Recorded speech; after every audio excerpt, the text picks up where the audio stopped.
Good afternoon. I'm Shannon Derehove. Welcome to today's webinar hosted on behalf of Sustainability and ESG Africa Conference and Expo. Today's webinar focuses on the Taskforce on Nature-Based Financial Disclosure, or TNFD, and aims to give participants an overview of what TNFD covers, as well as some real-life experiences of implementing this new guideline. Before we start, please note that the chat and the Q&A are available to you. Please post your questions in the Q&A and your comments in the chat. Both the Q&A and the chat are at the bottom of your screen. Please be aware we're recording this webinar and we'll send the recording to you when it's available. We're also streaming the webinar live on YouTube and we'll share the link in the chat once it's available. So let's get started. Today's moderator is Wendy Poulton. She's the co-founder of the Sustainability and ESG Africa Conference. She's also the director of Strategic Mindsets, a company specializing in strategy and risk consulting and coaching. Wendy will facilitate the discussion with today's panel, which consists of Candice Dott, Director of Market Engagement at the Taskforce on Nature-Related Financial Disclosure; Candice Stevens, the founder and CEO of Sustainable Finance Coalition; Dr. Warwick Fuchslow, Senior Client Engagement Specialist at S&P Global Sustainable One; and Dr. Kieran Dobson, Head of ESG Client Engagement for EMEA at S&P Global Sustainable One. I'll hand over now to moderator Wendy Poulton to start the discussion. Over to you, Wendy.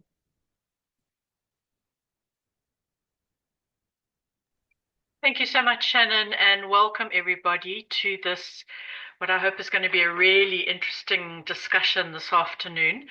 It's a topic that is gaining momentum all over the world as the TNFD guidelines come into bigger use. And we really want to use this session to help you understand what it is, what it covers, how you can go about using it, and also what are some of the new things that are going to happen in this space going forward. So we're very lucky to have our very experienced panel with us this afternoon. And in particular, we are very grateful to have Candice from the TNFD office in South Africa, who is going to be starting us off with a very brief overview of TNFD and the current status and some of the work that she's doing. So Candice, over to you. Thanks so much, Wendy. I'm just going to quickly share my screen because I do have a few slides, and as requested, I will share a brief overview and just sort of set the scene, I think, which hopefully helps us with our panel discussion.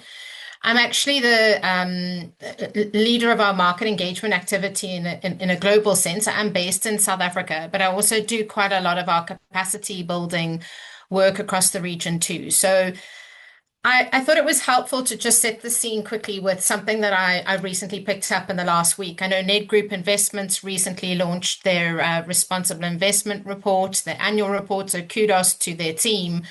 But I kind of wanted to highlight on page 4 just the fact that the World Economic Forum risk report, which they highlight, gives an idea of the sentiments across policymakers, business leaders, academics, civil society representatives, highlighting the context of medium and long-term risks. So the infographics I've zoomed into on the left-hand side, but the 2-year and the 10-year outlooks from the WEF's latest survey, highlighting in the 2-year framing just something that Nedbank called out, or the Ned Group called out, was citing short-term risks around disinformation and misinformation. Second year in the row that's happened. And then on a more long-term basis, which is where I want to zone you into it for the rest of today, we're starting to look at highlighting the effects of climate change and environmental degradation, which is featuring prominently. I think timeframes are really important when we have this discussion, also being able to see what some of the things are that might be coming. So I think 4 years ago, when the TNFD commenced its work in 2021, the majority of companies, financial institutions, thought of nature largely as a sort of corporate social responsibility issue. I think really around the marginal areas of expenditure related to conservation, recycling, various initiatives that organizations were doing and reporting on that connected their social license to operate. It also helped minimize reputational risk. I think the mindset's clearly shifting, and I think it's quite helpful to understand that the growing awareness among corporate executives, investors, insurers, capital providers are that nature is now a strategic risk management issue, not just a corporate social responsibility one. While the markets may see this through, some people in the market may see this through a narrow lens of corporate reporting or a compliance burden alone, I think the inescapable reality is that the resilience of business and capital portfolios depends on the resilience of nature, not just in a few sectors, but across all sectors of every economy. So what I'm really saying is this is not just about compliance. This is about better strategy, risk management, capital allocation, and being well prepared to respond to a growing interest and concern from investors and funders. You joined today's webinar to learn more about the TNFD and what it covers, and hopefully some practical experience of what it means to implement the TNFD framework. So I'm going to start with what is the TNFD. The Taskforce on Nature-Related Financial Disclosure is a market-led, science-based task force of business and finance leaders, providing companies and financial institutions with the recommendations and guidance about how to incorporate nature beyond climate into their decision-making. Through better informed decision-making around governance, strategy, risk management, and capital allocation, the TNFD helps contribute to the global goal of shifting the flow of capital away from nature negative outcomes and towards nature positive outcomes for both planet and society. The TNFD has provided the market with a set of guidance and tools to enable the identification, assessment, and reporting of material nature-related issues, helping shift the flow of capital to conserve and also build back the resilience of nature is not only an investment, but it's also seen often as just a cost. It's really important to see it as an investment in relation to business resilience.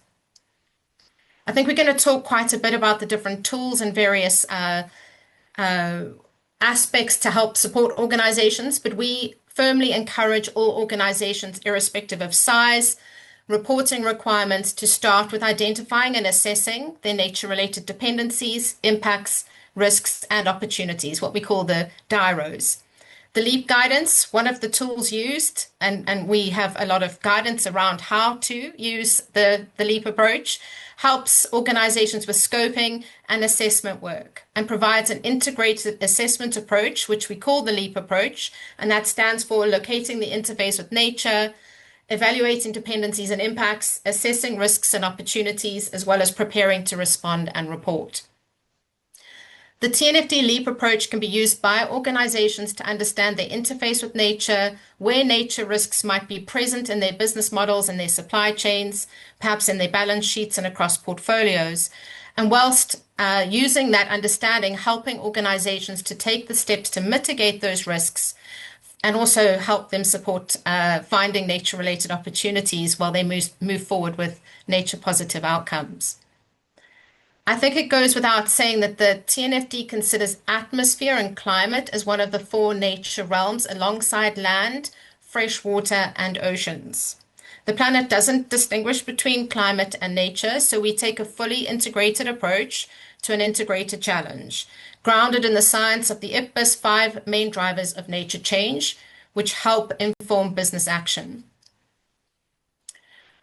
Our recommendations are built on the Taskforce on Climate-Related Financial Disclosure, the TCFD. We have carried all 11 recommended disclosures from TCFD and integrated those into the TNFD recommendations. Plus, we have added 3 additional recommended disclosures, which I've highlighted in the slide. These cover important areas, namely engagement with Indigenous peoples, local communities, and affected stakeholders, as well as the interface with priority locations and value chains. Beyond risk and resilience, working with nature is also vital for delivering net zero commitments. with nature being one of our best allies for delivering net zero and nature positive outcomes. We often find that climate is a familiar starting point for many organizations. Sustainability teams, although they may be lean, start by leveraging existing climate-related data and skills. We're finding through pilot testing of the TNFD recommendations that often organizations that have done assessments and disclosure of climate-related issues have found working on nature-related issues easier and more approachable. Companies can use existing supply chain engagement data, due diligence processes, and sustainability governance to incorporate nature risk practices in line with the TNFD recommendations, allowing them to build on their climate reporting efforts. An integrated risk management approach is also emerging, where we're seeing a number of companies and financial institutions leveraging across both climate and nature-related risks into their investment decisions. This slide is a happy slide for me. It's one of the slides that me and my team work on globally, and it highlights our global uptake. We've got more than 526 global companies. Sneak peek, you can go and look at the updated details on our website, but this highlights the number of companies and financial institutions globally that are committed to voluntary reporting of their nature-related issues in line with the TNFD recommendations. And the number continues to grow, and we actively are asking organizations to register as adopters leading up to our large announcement at COP30 in November. We have thousands more organizations not highlighted in this slide that are using the assessment tools, such as the LEAP approach that I talked about earlier, internally to help them understand what their nature-related issues might be and how best they can respond. These numbers represent over 17.7 trillion assets under management. It's larger than that. We have 54 jurisdictions covered globally of adopters, 24 of which come from emerging and developing markets, which I think is relevant for today.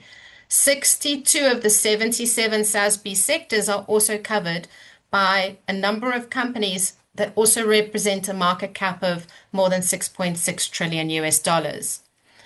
I did a bit of number crunching just before this webinar, and I just wanted to highlight in these numbers, the Asia Pacific region is our largest adoption region, with more than 47% of that number coming from the Asia Pacific region, with Japan being the leader globally. But the UK is the second largest of all adopters. We have more than 14 confirmed TNFD adopters across Africa, a small but yet significant number, and hopefully growing this year. I know that there's a lot of work happening with a mix of financial institutions in that 14 number across Africa, interestingly from insurance companies and commercial banks, and then led largely also obviously corporations in that number too, but led by Kenya, Mauritius, and then South Africa. I thought it was helpful to quickly give a few tidbits on sectoral details as well. Globally, financial institutions are our largest adopters. Large industry adopter segments come from the asset management industry, followed by commercial banks and then insurance. So slightly different on the African continent. And then from a real economy sector perspective, really interesting to see the sectors with the largest groupings coming from the real estate segment across the built environment, engineering, construction, material and services, electric utilities and power, generators coming up a lot, metals and mining, food retailers and agri-products, forestry, paper and pulp, just to name a few. And I know on today's call, there are a number of stakeholders from different organizations in those sectors.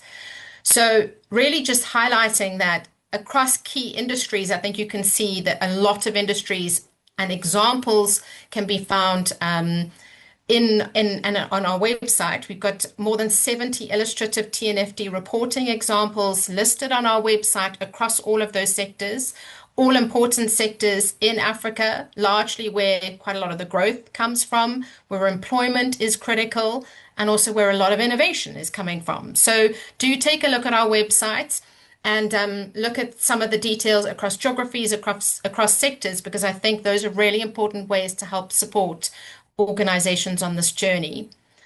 And then just lastly, a quick overview of how I kind of want to pinpoint the approach before we have the discussion, Wendy, which is I think the framework provides support both from a recommendations and guidance perspective. I always like highlighting our sector guidance because I think that that is really helpful for organizations that operate in that sector, invest in that sector, or perhaps have supply chain or value chain implications across sectors. Practical tools, of which there are a plethora of technology providers, consulting providers, data providers who are helping. The internal assessment on the left-hand side, really important, where LEAP fits in. On the right-hand side, ultimately getting to reporting, but you can't report until you've done all of that assessment work. And then the criticality of data and metrics and measurements, helping identify, assess, and report those material nature-related issues. So hopefully that's an overview. And Wendy, I'm going to hand back to you and stop sharing my screen. Great. Thank you so much, Candice. That was such a great overview of what TNFD is. And I really like that it, together with the TCFD, focuses on risk that's positive and negative. So, that's a different mindset for many people to think about how does this provide opportunities as well. So it is quite complex. I mean, I think if you're coming into it for the first time, so I'd like to turn to the other members of the panel now and ask you, where do people start? What are some of Candice mentioned the sector-based guidance that they have for the TNFD. But if you're an organization starting off with looking at TNFD, where do you start? Kieran, can I ask you first? You most certainly can. And thank you, Wendy. I'd say quickly coming from, say, the financial institutions perspective right now, just state of the market, what we're experiencing, and particularly in EMEA, and potentially also globally, is a lot of the financial institutions are coming from solely the risk management perspective, looking at their loan book and seeing whether or not ecosystem services will continue to supply the company's critical natural assets so they continue to operate. So they're coming from really a risk management perspective, running this at a portfolio level and just looking at outliers, which then facilitates stewardship and engagement activities. I know Encore has been a frequently mentioned tool to facilitate looking at the materiality, or let's say looking at the dependencies, to use the TNFD wording, that a corporate would have on ecosystem services and looking at the resilience of these ecosystem services. When I look at the corporate's perspectives, I would say that's also a very similar approach to be done. It's really that locate and evaluate part of the LEAP framework. So typically Encore is being frequently referenced. And if I was to use an example, we were speaking with a large cement manufacturer that's gone through all of their assets to look. Obviously, cement manufacturers rely on water. I think that's going to be the same case for mining companies and many corporate institutions. They're going to then identify which of their assets, the areas of operations, or even within the supply chain, are facing water risk. Because if there is significant, let's say, drought or lack of access to water to continue to operate these corporate facilities, they will no longer be able to continue to provide the goods for which they are promising downstream. So typically what we've been seeing, at least at this early stage, is using, let's say, the Encore tool in addition to the TNFD framework to start with that locate and evaluate, and additionally the assess and preparedness approach. Thank you. Candice S., do you want to add to that? Thanks, Wendy, and great to see so many colleagues from all over the African continent on this webinar. So building on what Kieran said, I'm going to take the other side of that coin, a different lens on the opportunity side. So while risk has to be addressed, I think to Candice Dott's point around moving beyond the compliance lens, there's also the opportunity space. Nature markets are still emerging, but there's an incredible amount of growth and space in nature markets. And so when organizations are looking at TNFD, there is the lens of being able to address risk, but there's also the ability to become aware of opportunities in growing markets. And I think when we look at what we have on the African continent, and I might be biased, so forgive me, but we're really sitting with the greatest natural assets on the planet. And so when we're dealing with economic growth and we want to address that sustainably and at the same time protect our natural asset base, there is the ability to be able to create jobs, to boost economies, and to do so in emerging green markets. And that does require us to move outside of the norm, move outside of our comfort zones. And so TNFD starts to give a framework to understand the complexity of nature and biodiversity while we address risk, as well as start to become aware of opportunities that organizations may not have been aware of before with emerging nature markets. Thank you, Candice. Warwick, do you want to give us some sort of non-finance advice? Because I know you work with sort of a lot of industrial clients that are doing this. Where would they start with doing something like this? And how would you link it with if they're already doing TCFD reporting? Sure, absolutely happy to. Thanks, Wendy. I think from my perspective, where I've worked with a lot of mining companies, steel companies, industrial sector companies, is that often TNFD, TCFD, these kind of frameworks sit within the compliance department, sit within the accounting department, and it's really their responsibility to push out these regulatory reports. So I would say that one of the first key steps is to really set up a lot more collaboration with the actual technical teams. What we find is, especially with miners, is that a lot of the fundamental work has already been done and has been for years. Environmental impact assessments are not a new thing to industries like mining. A lot of the data in very large reports has been accumulated for years because that has been the requirement of the Ministry of Mines and Energy. So by starting those relationships with those technical teams and having a targeted joint team to take this forward, they can start to see what's already there and then start to build things, materiality, where are the gaps, where have we already covered. So I think that's an important thing, is building that inter-business relationship to be able to deliver the technical aspects of a lot of what the TNFD requires. All right, can I just ask you a follow-up question, and any of the panelists, other panelists can jump in if they want. It's not only the inter-business, but between businesses as the value chain, which I think Candice D spoke about earlier. Any advice around there? Because sometimes it's difficult enough to get the data for your own company, and you've got to start reporting along your supply chain. What are some of those issues, and how do we get around that? Absolutely, that's a challenge once you move away from, quantifying your direct impacts and dependencies, to use more technical terms, establishing what is material to the value chain and where your most exposure might be, because it might be in that value chain where you are highly exposed, is important. And I really think that fits around that materiality assessment. For financial institutions, it will be their loan books. For technical companies that are B2C, it will be further down the start of the value chain where their highest exposures are. So it's really quantifying where those points are and then building that out. But happy to hear from the rest of the team on more suggestions. I think also on that point, it's integral to the ongoing operations of your business. Of course, I think the TNFD is a fantastic way to illustrate and to guide, say, reporting, risk management, opportunity identification. But I would say for the most part, while data can be a limitation, like you've highlighted, Wendy, if you know your tier one suppliers, you understand which companies are providing you with the, let's say, the greatest impact for you to continue to run your operations. Therefore, you should be able to have a bit more of an engagement approach with these companies, and you may have 1,000 suppliers, tier one through tier N suppliers.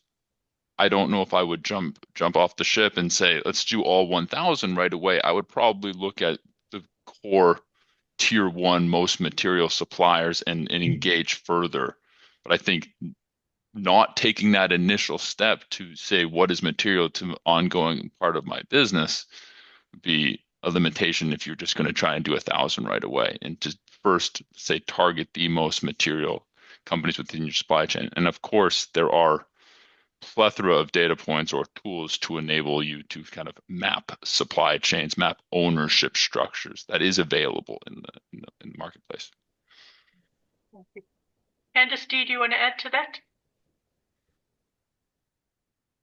I think I'm finding, almost to Candice S's feedback, you're seeing a ton of innovative solutions around supply chains. I mean, I literally listened to a podcast this morning, which is how I try and start my day.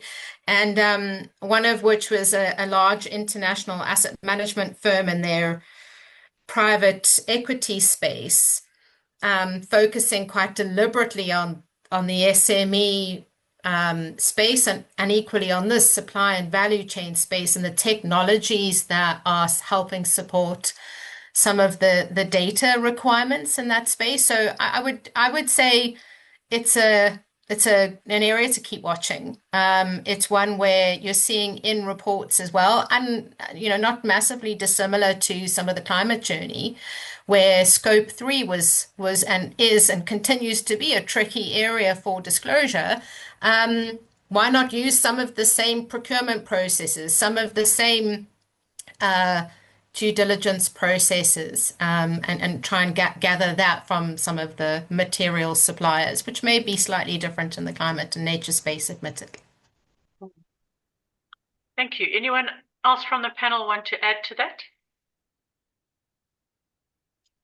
Okay, I'm going to turn to now talking about, so what does this mean for Africa? And some of you have already touched on the fact that this can be an opportunity to do things differently and find new business models and new business opportunities through looking at the TNFD. Warwick, because you work with companies across Africa, what do you think are going to be the implications for us specifically? Because we try very hard at, you can see in our name, Sustainability and ESG Africa, to think specifically about what is the context for us, building on what somebody was saying earlier about SMMEs and the supply chain as well.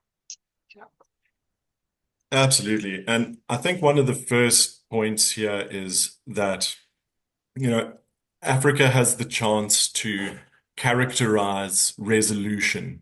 And really what that means is a lot of the continent hasn't been characterized in terms of, scientifically based biodiversity metrics as much as other continents where every square kilometer has a PhD on it. So by forward thinking and really establishing how we're going to conduct this, we have the chance to, characterize all of our different resources that we have that are being generated from nature in a far more standardized way to identify those opportunities beforehand, as well as a lot of the different, and I'll take the mining sector again as an example. We can really start to already operating in terms of generating opportunities. Traditionally, where we're sitting at in terms of financial institutions giving capital access is we're at a point now where institutions are saying we have this amount of assets in our portfolio, 46% of them are in key biodiversity areas. That's just far too much to just start excluding investments based on key biodiversity areas. So we really need to go a lot deeper in determining how companies are managing those assets. And I think that's where we can really shine in being forward-facing, in showcasing our positive impacts. And a very interesting one, local context being is the reprocessing of all the old mine tailings in Johannesburg. That's actually a positive. restoring and regenerating nature, which is where in areas which has been previously degraded by tailings, because we're reprocessing those tailings to extract more gold from them. So we need to really be highlighting these positive effects that we're having.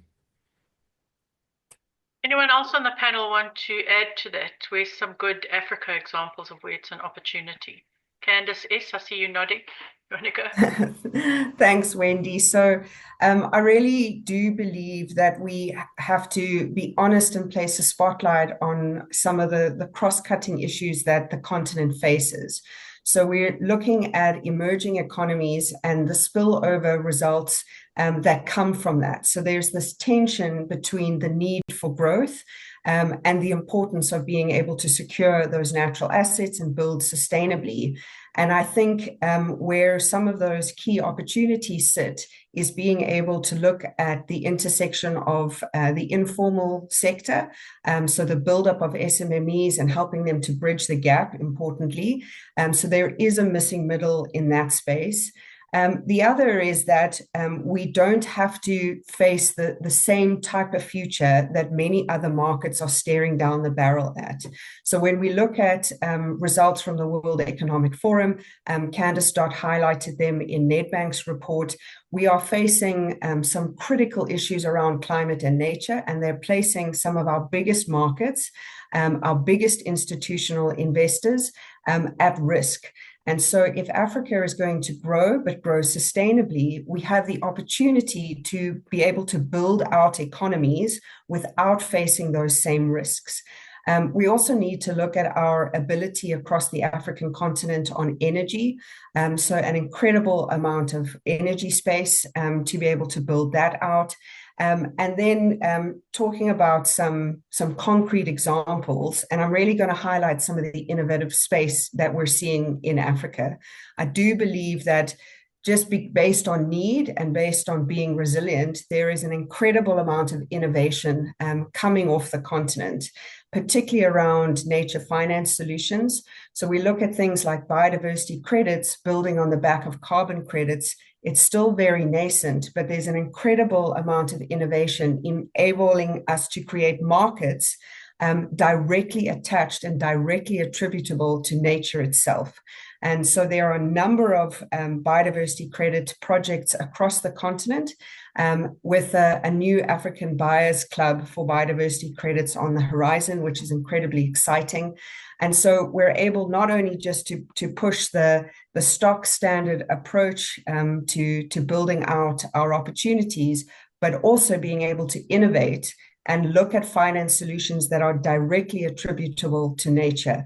And Africa really is the breeding ground for that. Okay, thank you. I see we have, anyone else want to contribute to that, Kieran or other Candice? No? Sure, I can make a quick reference, but this is not necessarily solely to the African continent, but also generally.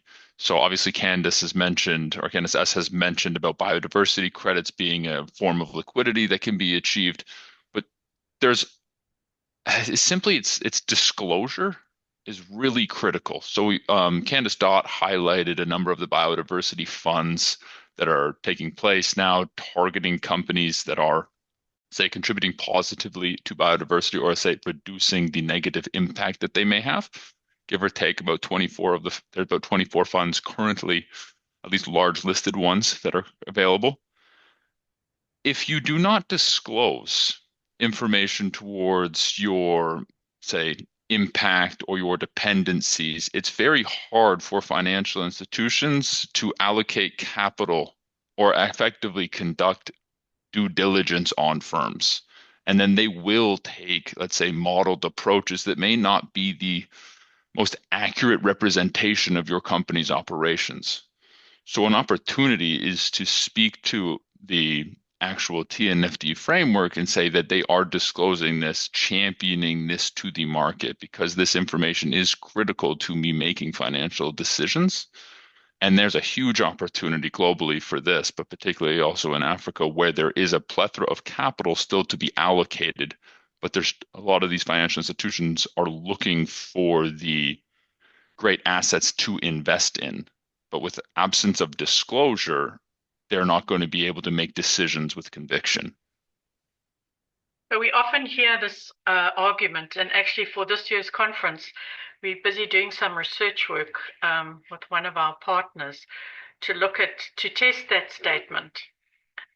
Does disclosure actually increase capital flows into Africa? Because it's often made, and it would be really great to see where and how that actually happens. So if you have any information, please let us know. So a couple of people on the Q&A are asking to give a little bit more information about the biodiversity credits, because I think it's a new concept that people may not have heard of. So can we just, can somebody, Candice, you brought it up. Do you want to just give the audience a little overview of what they are and how they work? Happy to do so. We also have a number of open source resources which we can make available in the chat if you'd like to do a deep dive and go through the wormhole of biodiversity credits. But essentially, biodiversity credits are being developed on the back of what we've experienced in carbon credits, and hopefully we'll learn from some of the mistakes that we've made in developing carbon credits.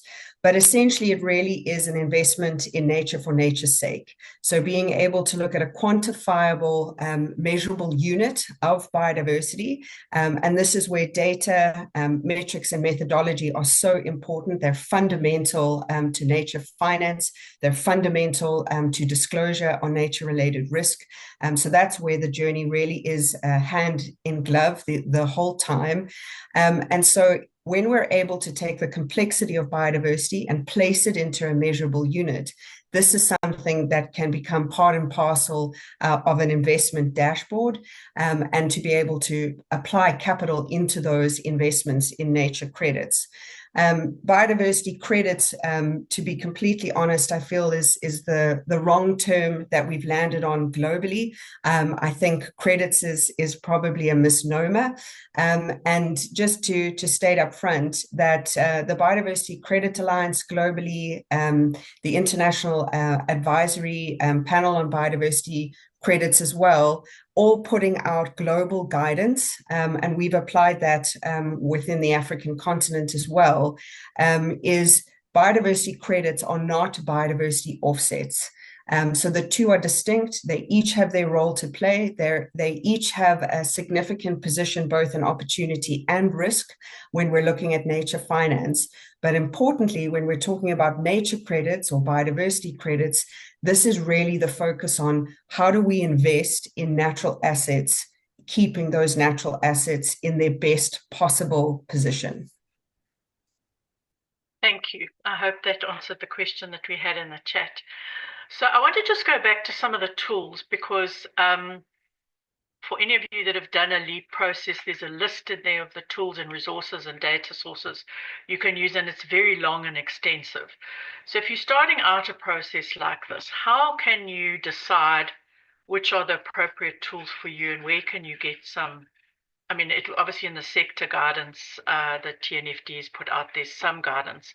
But if you're a small company, and I see there was a question, Candice, that you answered, Candice Dott, that you answered. If you're a smaller company, how do you start this journey? So Candice, do you want to share that with us, Candice D?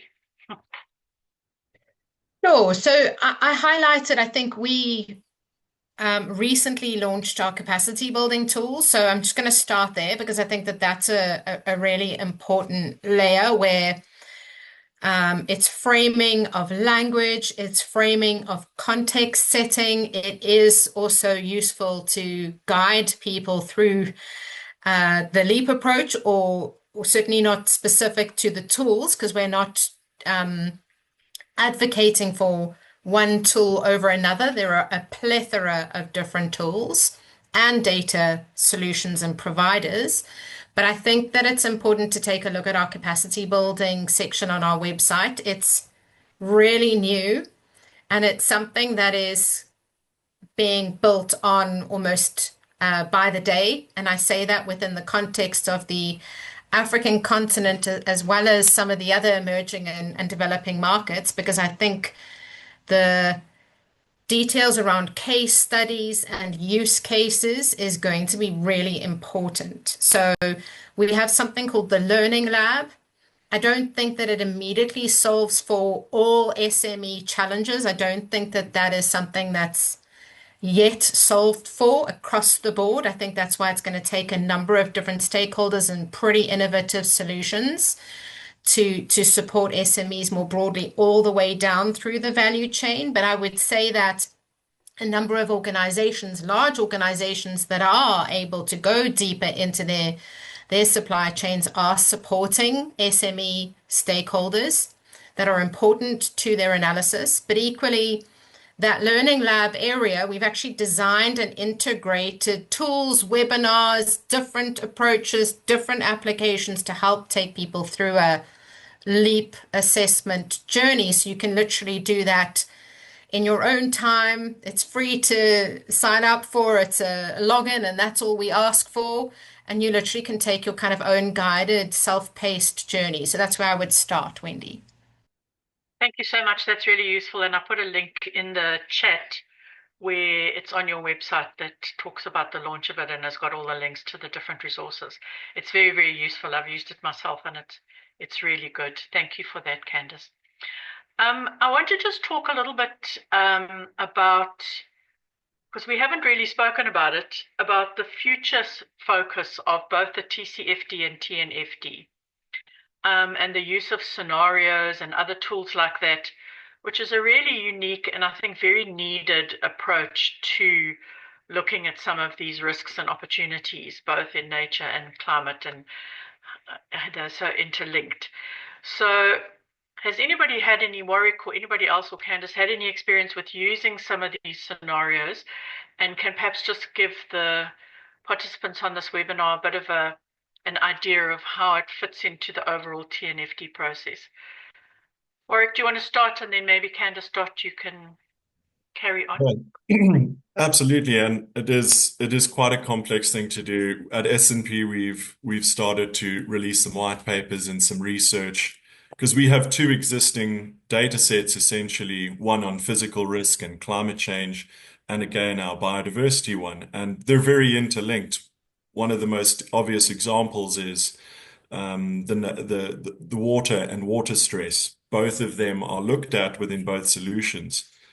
So we've really started to do a lot of research in looking for correlation between the different scientific-based metrics that we leverage within our solutions that are across both climate transition, physical risk, transition risk, and nature. So hopefully I will be able to provide some updates on that later down the line. But I will share some links as well on some of the existing research that we've done. Thank you. Maybe Kieran has a bit more on that. I can follow after Candice. Candice D, you want to go ahead? Yeah, I was just going to call out, I think, some of the work that the NGFS, the Network for Greening the Financial System, has been doing, because I think when you see this at a sort of macro level, that's quite helpful. I think the work that treasury teams in different countries and central banks are using to do this, and how they perhaps are applying this to some of their climate scenario work or looking at that integration of the two is really helpful. And there's quite a bit written up about that. We again also have guidance on scenarios, but equally you're seeing, I would say there are a handful of corporates that are venturing into the scenario analysis space, but certainly it's a familiar space for risk management teams and banks. So I would look at our examples again on our website, because there are a few examples listed of the TNFD aligned examples that we try and list. There are many, many more. So probably use a bit of Google searching, AI tooling, ChatGPTing, and I think you're going to find an overwhelming number of scenario-like approaches that are being applied in the nature space. Hi, Candice, can I just ask you a follow-up question? Could you just link that to how that helps with the opportunity discussion? Because we have a question in the Q&A about that, about how we strengthen the opportunities discussion. And this is one way, but what are some of the other ways? The capacity building, not to undermine that, because I think once you understand what you're actually dealing with, and I think as companies start going into risk assessments, the nature of risks immediately turn you to kind of how do I mitigate those risks? And often it's through the lens of net new opportunities. I think organizations can see opportunities in so many different ways. This isn't just a natural risk has to be offset with an opportunity. It could be cost benefits. I think organizations that do redesign processes end up with cost efficiencies. You're thinking about within the context of an overwhelming demand for energy, it seems, in the world right now. I think there's an overwhelming demand for water that goes parallel with that. And I think organizations that start to look at how to manage the efficiencies around those two topics could be a really interesting lens on opportunities. Again, it's where you're seeing this innovation space. You don't drive too far now, at least from where I live, where you don't see houses full of solar panels. That wasn't economically viable a couple of years ago. I just can't wait to see what some of the not just home solutions, but I think organizational funding solutions are that are going into some of those opportunities. In fact, we're doing a massive piece of work on opportunities right now. We're not only defining it, because that's quite important, and lots of people have different definitions of an opportunity, but also we'll be putting out some pretty, I think, exciting guidance. And there's some really good research on the opportunity space coming out too. So. Yeah, thank you. We've got a couple of questions in the Q&A. So the one which I think we'll do now is about, so we see a lot of people committing to doing TNFD, but we're not seeing reports being published on the African continent. Do we know what challenges companies are facing? What are some of those barriers that they are facing? Why are we not seeing that transition into publishing the documents? Anybody got any insights on that?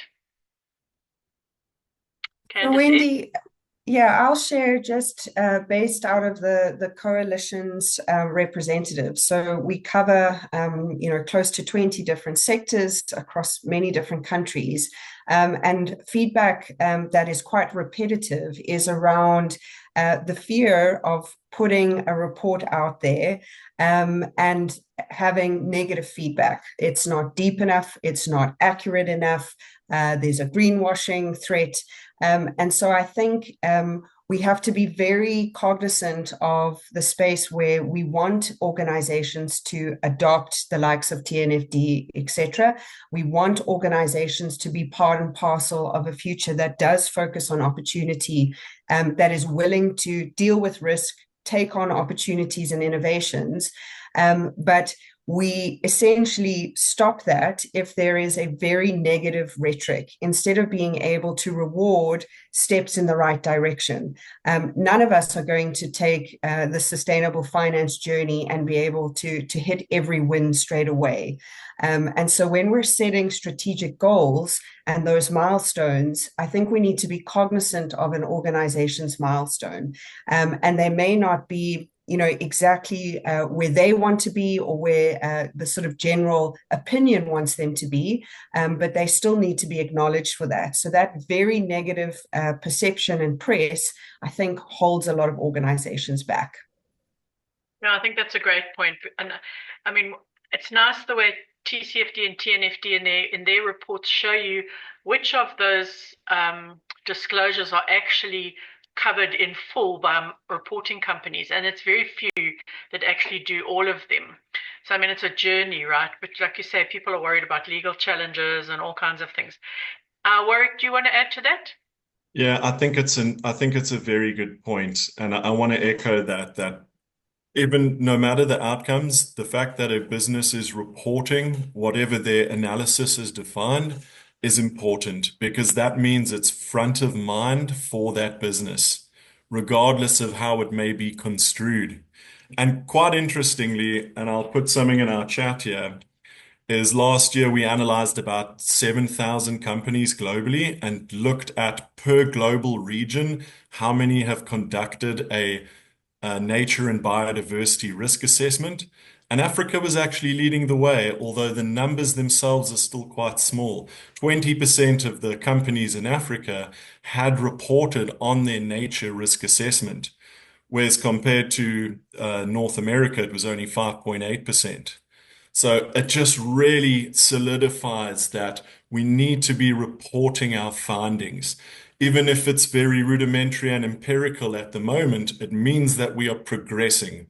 We cannot measure what we're not disclosing. And that's what financial institutions want to see. We hear from many financial institutions on a daily basis.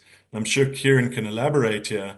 Often they say to us, help us find companies to invest in that are nature positive or that have nature on their plate, that they are actively working in the space. They struggle to find investments because they have within their own business, they're mandated to put certain amounts of budget into that investing framework that they've committed to. So reporting is so important. Kieran, do you want to add to that before I go to Candice D? I saw you had your hand Sure. up. Yeah, there's actually a point that Candice was also highlighting when on the risk management side and the opposite side of that coin being opportunity. And I wanted to highlight a little anecdote and also similar to what Warwick was highlighting. Candice mentioned energy savings, water risk. Warwick had previously mentioned on tailings recycling as opportunities, a few of many opportunities. What we're seeing is that corporates that are running risk management assessments to see, okay, what ecosystem services do they have significant reliance on? That becomes an opportunity for other companies to say, okay, I can see that this company is exposed to water stress. Let me go and sell this company a rainwater collection facility. Or let me, as an alternative supplier of untreated water, maybe it's a beverage company, provide a supply of untreated water to said facility, given that I see this company has an asset in an area of water stress and would rely on an alternative source of water. So we're actually seeing that risk management lens on maybe one corporate is a significant opportunity for cross-business collaboration for others. And we're seeing a lot of our clients actually use that tool for almost business development to actually identify these opportunities, while anyways for the corporate, it becomes a risk management assessment. Oh, thank you. That's a great point. Candice D, did you want to add? Yeah, I think it's also about management. And I think top-down RAIN that is an enabling environment that supports organizations to start to feel comfortable with voluntary disclosure. I mean, I think one of the things that's tricky is obviously you end up disclosing in public financial statements, and it's a voluntary disclosure within that. But you see a number of organizations being comfortable as long as they communicate what the remit is of the work that they've started with in terms of a TNFD aligned report. So I think it's quite helpful to go. We often get asked, is this good enough? And I don't think it's ours to judge. I think it's important that the stakeholders, be it perhaps competitive financing, you're seeing some interesting financing business development tools coming online, as more data is being disclosed, as more information is being disclosed. But equally, I think that role of investors is very important. We put out a guide last week, which I think is quite an important one because we're going to do a few this year still. One is it's called Asking Better Questions on Nature for Board Directors. It's, I think, an important layer within organizations and to the point for organizations that are doing the work but not necessarily comfortable with disclosing. I think this might help boards support management teams to get more comfortable with what they are then prepared to disclose. So I did and can put a link in the chat, but it makes for quite interesting reading. I think it's also important to contextualize what's important for your business. But I think if management and certainly boards and non-executive directors need to enable management. And I think if management themselves need also to support their own capacity building, which I feel like a broken record on, I think tools like this might help, and many others that are out there. Thank you, Candice. I saw you put the link in the chat there. So I want to just take the last question that we have still outstanding from Daniel.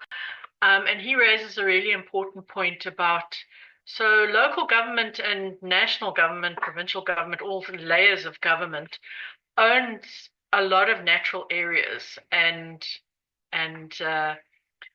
how do they, and although we always talk about business when we talk about nature-based disclosures, how are we going to bring in the government sector into this discussion? Anybody want to take that?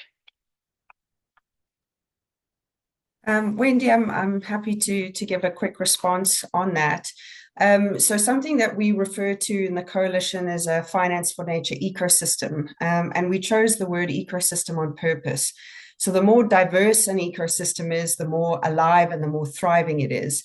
So when we're dealing with nature finance on the opportunity or risk side, the more diverse that ecosystem of participants is, the healthier it is. And so building public sector participants into the discussion, to Candice Dott's point on capacity building, that's not just for private sector partners, but it's for governments as well, at all levels of government. So from local to national, and even transboundary.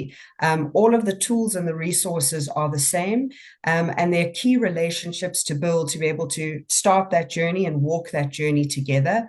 And the last thing I want to say to the green assets sitting, particularly within a municipal or local government space, is the issue around spatial planning. So to know exactly what sits around an urban to peri-urban to rural area, and to clearly designate what should happen within those different regions. And so that spatial planning becomes imperative for built infrastructure as well as for green infrastructure. I guess it's the same process, right? You're going to locate, you're going to evaluate, assess, all of those same things. So governments can follow that LEAP methodology, but not necessarily report like you would for a commercial company. I'm going to take one more question. And maybe I'll ask Candice D if you can cover this question and the final closing comment around what's coming down the road at us.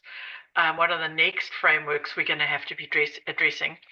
And the question is from Sue, and it's about, with all these multiple disclosure frameworks that we're having to deal with, IFRS, TCFD, TNFD, each with their own emphasis, and you mentioned earlier that they're all very integrated.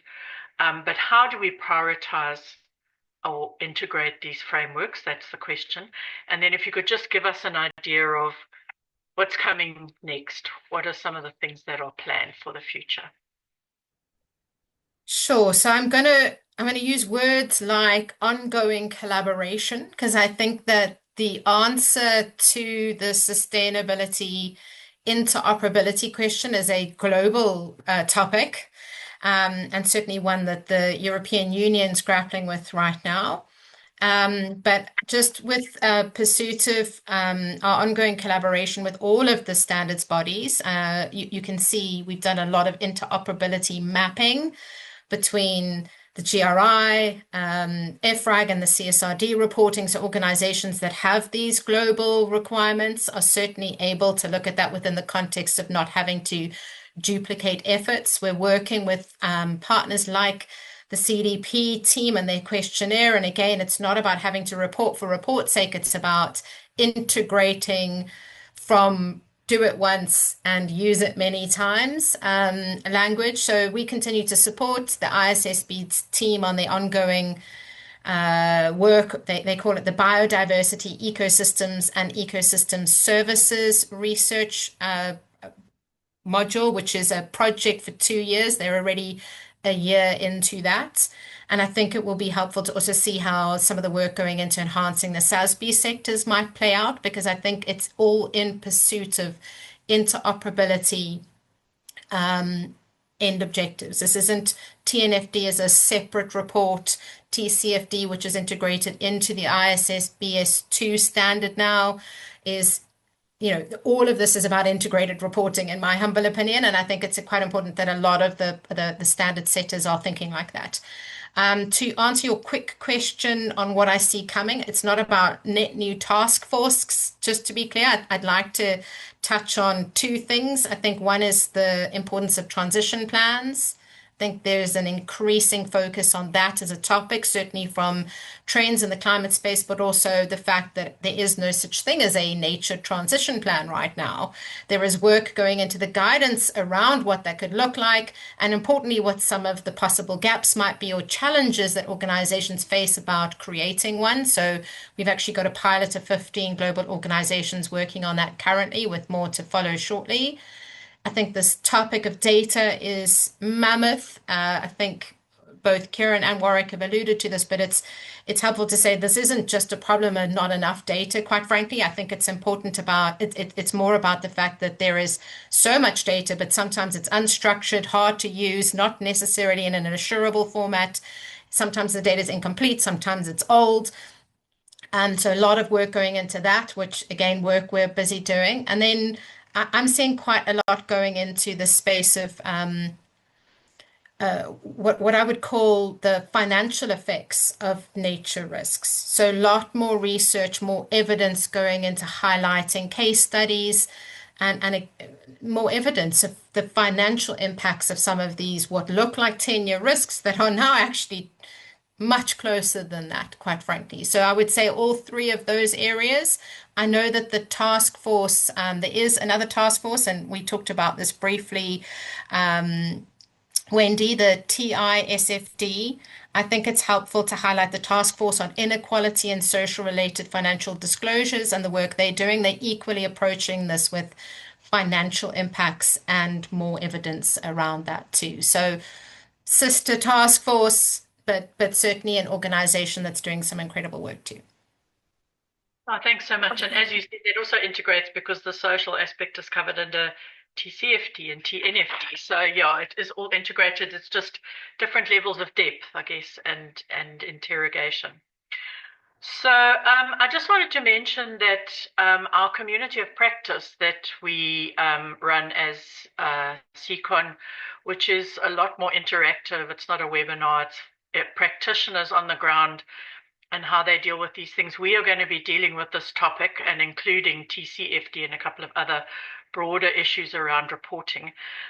And Marie Paramonguni is one of the founders of our conference, is going to be running that. So please, if you're interested, join us for there as well, so that we can do it in more depth. But I think that brings us to the end, and I'd like to just thank everybody so much for what has been a really fascinating discussion.